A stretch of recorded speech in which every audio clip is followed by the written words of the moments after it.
दोस्त, तुमने कभी भी लाइफ में अगर इंटरनेशनल म्यूजिक को फॉलो किया होगा तो तुमने एक नाम 100% गारंटी के साथ सुना होगा, ड्रेक। और आज के दौर में ये सिर्फ एक नाम नहीं है। अगर टूथपेस्ट में जैसे कोलगेट है, वैसे म्यूजिक में अब ड्रेक का नाम आ चुका है, क्योंकि वो इस बंदे ने 120 बिलियन स्ट्रीम है इसके स्पॉटिफाई पर। मतलब क्रेजी नंबर्स। ये बंदा म्यूजिक में अगर तुम नंबर 1 कहो तो भी गलत नहीं होगा, क्योंकि इस बंदे ने ढेरों गाने बिलियंस में दे रखे हैं। यूट्यूब पर तुम देख सकते हो, मिलियंस में नहीं, बिलियंस में। और ये भी कहा जाता है कि ड्रेक का एक गाना किसी भी रैपर का पूरा करियर बना सकता है। तो हाँ, आज हम उसी के बारे में बात करेंगे कि कौन सी चीजें हैं जो हमें ड्रेक की लाइफ से सीखनी चाहिए, और कौन सी वो चीजें हैं जो ड्रेक ने गलती करी थी और हमें वो नहीं करनी चाहिए अपने लाइफ में। सो बेसिकली आज से एक सीरीज स्टार्ट कर रहा हूँ जिसका नाम है व्हाट वी लर्न फ्रॉम। यहाँ पे हम डिफरेंट सेलिब्रिटीज और सक्सेसफुल पीपल के लाइफ को एनालाइज करेंगे, और पॉजिटिव फैक्टर्स और नेगेटिव फैक्टर्स दोनों को निकाल के देखेंगे, और देखेंगे कि कौन सी चीज़ है जो हमें अपनी लाइफ में लागू करनी चाहिए, और कौन सी चीज़ है जो हमें अपनी जो गलतियां उन्होंने करी थी वो हमें नहीं करनी चाहिए। So let's begin. पहले हम बात कर लेते हैं पॉजिटिव फैक्टर्स की। So let's go. मैनिफेस्टेशन। अगर मैनिफेस्टेशन एक सुपर पावर है तो हाँ, ड्रेक एक सुपर हीरो है, क्योंकि इस बंदे ने मैनिफेस्टेशन को बहुत सही तरीके से यूज किया। लाइक इसका एक गाना जिसका नाम है नो कंप्लेंट्स, जिसको तुम जाके यूट्यूब पे सुन सकते हो। उस गाने में ड्रेक ने कहा है कि at 73 I wanted everything in store, at 23 I wanted all to just make sure. तो क्रेजी नंबर। मतलब ड्रेक ने जो चीजें अपने पास्ट में मैनिफेस्ट की थी, प्रेजेंट में आज उसने वो सब कुछ हासिल किया अपनी लाइफ में। तो ये चीजें हमें भी अपनी जिंदगी में लागू करनी चाहिए। हमें भी चीजों को लेकर मैनिफेस्ट करना चाहिए, जो चीजें हमें फ्यूचर में प्राप्त करनी है, या जिन चीजों को पाने की हम आकांक्षा रखते हैं, उनके प्रति हमें भी मैनिफेस्ट करना चाहिए। दूसरी चीज है don't quit work hard in every situation. तुम समझ गए हो कि मैं क्या कहना चाह रहा हूँ। मतलब जिंदगी की हर परिस्थिति में तुम्हें हार्ड वर्क करते रहना बिल्कुल नहीं छोड़ना चाहिए। चाहे मूड अच्छा हो, चाहे मूड अच्छा ना हो, चाहे कैसी भी सिचुएशन हो, सैड सिचुएशन हो, बहुत बुरी हालत में हो, बहुत अच्छी हालत में हो, जिंदगी बहुत अच्छी चल रही हो, फिर भी हमें हार्ड वर्क करते रही नहीं चूकना चाहिए। ड्रेक का एक गाना है जिसका नाम है लाइफ इज गुड, तुम उसको जाके सुन सकते हो, और चाहो तो उस गाने के हिंदी मीनिंग निकाल सकते हो, क्योंकि ये लाइन मैंने वहीं से ली है, जहाँ पे ड्रेक ने प्रॉपरली बताया कि उसकी जिंदगी अच्छी चल रही है, फिर उसके वीकेंड्स चल रहे हैं, फिर भी वो वर्क हार्ड कर रहा है, वो म्यूजिक बना रहा है, और वो अपनी मेहनत से नहीं चूक रहा है। तो हमें भी ये चीज अंज्यूम करनी चाहिए कि हम सोचते हैं कि थोड़ी सक्सेस मिल जाएगी फिर ठीक है हम, बट नहीं। जब थोड़ी सक्सेस मिलती है तो बड़ी सक्सेस की भूख रखो, और काम को ज्यादा बढ़ाओ, काम को कैरी ऑन रखो।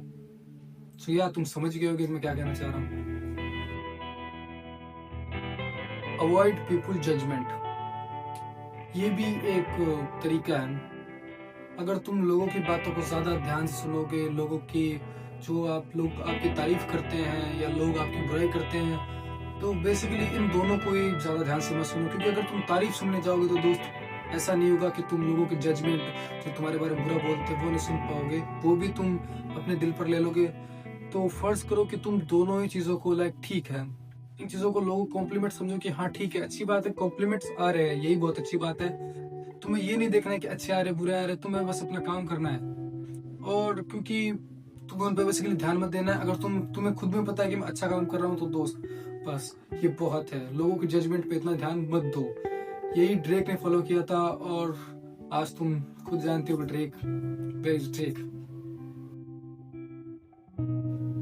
ओवर स्ट्रगल कन्वर्ट इनटू ही सॉन्ग। ड्रेक ने जो भी जिंदगी में स्ट्रगल किया था, जो भी उसने पास्ट में जो जो चीजें उसने फेस करी थी, सैडनेस, ब्रोकन, जो भी चीजें स्ट्रगल उसने फेस किया था, उसने उनको अपने गानों में कन्वर्ट कर दिया, और वो गाने बहुत ज्यादा वायरल हुए। लाइक तुम खुद भी जानते हो, तुमने कभी ड्रेक का म्यूजिक सुना होगा कि वो गानों में अपनी स्ट्रगल्स की बात करते हैं। तो दोस्त, जो तुम्हारे स्ट्रगल्स हैं उनको छुपाओ मत किसी से भी, उन्हें बताओ। क्या पता वो कल को तुम्हारे भी, मतलब बेसिकली चीजों को छुपाओ मत। अपने लाइफ में जो भी स्ट्रगल हो, जो भी तुमने फेस किया अपनी लाइफ में, उसको छुपाओ मत, उसको दिखाओ और उसको एक्सेप्ट करो। बेसिकली मैं कहना चाहता हूँ, तुम उन चीजों को एक्सेप्ट करो। तुम अगर एक्सेप्ट कर लोगे तो सब सही होगा दोस्त। सो बस एक्सेप्ट करो। अब बात करते हैं नेगेटिव फैक्टर्स की। पहला नेगेटिव फैक्टर है मल्टीपल रिलेशनशिप्स। दोस्त, ड्रेक की अगर तुम पूरी लाइफ डिस्कवर करोगे या फिर कोई भी सर्च भी करोगे यूट्यूब पे, तो तुम्हें मिल जाएगा कि ड्रेक ने बहुत सारी लड़कियों को डेट किया था और वो उसकी एक के साथ भी नहीं बनी। लाइक वो तो सच बताऊं तो वो तो सेलिब्रिटीज थी, सेलेब्स थी, इसलिए आज हम उनके बारे में जान पाए कि ड्रेक ने किन लड़कियों को साथ, लाइक काइली जेनर, निकी मिनाज, सजा और भी जेनिफर लोपेज, जिनके साथ ड्रेक ने डेट किया था और कईयों के साथ तो भयंकर वाला चीट किया था। तो हाँ, ड्रेक प्यार के मामले में बिल्कुल भी अच्छा आदमी नहीं है और ये गलती तुम कभी मत करना। और मैं अपना ओपिनियन दूं तो दोस्त, ये वो सिलेब्स है जिनके बारे में हम जानते हैं, जिनके बारे में लोगों को पता चला है। बाकी दोस्त जो ऑफलाइन है वो मुद्दा किसी को नहीं पता है कि ड्रेक ने क्या किया होगा, लाइक गर्ल्स के साथ कहते होगा, तुम्हें छोड़ो यार। तो हमें ये चीजें कभी भी ड्रेक की तरह नहीं करनी है। ड्रेक इन मामलों में मैं कहूंगा कि तो ड्रेक एक बिल्कुल भी अच्छा इंसान नहीं है मेरे हिसाब से इन सब चीजों में। लाइक वो एक के साथ भी वो नहीं बना के रख पाया। तो हाँ, हमें ये चीज ड्रेक की अवॉइड करनी चाहिए, ड्रेक की लाइफ से जो हमें नहीं करनी चाहिए, जो कि ड्रेक ने गलती की है। बट यार मजे की बात है कि ड्रेक अभी भी गलतियां कर रहा है। ओवर क्रिटिसिज्म, ड्रेक को कई बार कई चीजों के लिए क्रिटिसाइज किया गया है और ड्रेक ने, इसमें मैं गलती कहूंगा, ड्रेक ने वो एक्सेप्ट नहीं किया। ड्रेक ने लोगों को ही सेटबैक दिया है और उन्हें रिप्लाई दिया है कि it's just good. Like Drake ने उस क्रिटिसाइज के लिए माफी कभी नहीं मांगी। ऐसा कभी नहीं हुआ है कि लोगों ने क्रिटिसाइज किया किसी चीज के लिए ड्रेक को, ड्रेक ने वो एक्सेप्ट किया और लोगों से माफी मांगी। ये कभी नहीं हुआ है। तो तुम्हें ये नहीं करना है। अगर ज्यादा लोग अगर कह रहे हैं तो जाहिर सी बात है, ज्यादा लोग कह रहे हैं तो वो सही कह रहे होंगे। There is not wrong. हो सकता है उनका पर्सपेक्टिव सही हो, तो एक बार ध्यान से सुनो और सोचो समझो। ड्रेक की तरह ज्यादा ईगो में मत आ जाओ।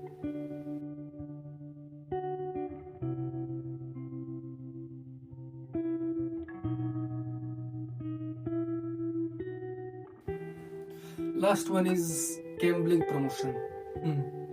तुम्हें क्या लगता है, जिस बंदे के 120 बिलियन स्पॉटिफाई स्ट्रीम है, वो किस लेवल पे पैसा कमा रहा होगा तुम सोच भी नहीं सकते। बस फिर भी ड्रेक गैम्बलिंग प्रमोशन करता है। Seriously, you know what, Drake के पास जितना पैसा है, लाइक मैंने इंटरनेट पे पढ़ा था कि उसकी संपत्ति 200 मतलब $250 मिलियन है। लाइक इतना ज्यादा पैसा होने के बाद भी इंसान गैम्बलिंग या प्रमोट कर रहा है, लोगों को गलत चीजें सिखा रहा है। तो दोस्त, ये एक गलत चीज है। लाइक अगर इंसान के पास पैसा कम हो तो समझ में भी आती है बात, बट वो उस इंसान के पास बहुत ज्यादा पैसा और वो अभी भी लाइक हमारा, लाइक तुम अगर ड्रेक का एक शो का प्राइस जानोगे तो दोस्त तुम बौखला जाओगे। But still Drake was doing gambling promotion और एक ऑस्ट्रेलिया की बहुत बड़ी कंपनी है जिसमें ड्रेक साइंड है। ये एक मोटिवेशनल फैक्टर हो सकता है। तो हाँ, आज की वीडियो में तुम समझ पाए होगे कि मैंने क्या बोला और मैं क्या कहना चाह रहा था। सो इस सीरीज में हम और भी सारे सेलेब्स की बात करेंगे। तो हाँ, इसके लिए मैं एक प्लेलिस्ट बना लूंगा, तो और तुम चैनल पे जाके चेक कर सकते हो उस प्लेलिस्ट को। आज की वीडियो में इतना ही।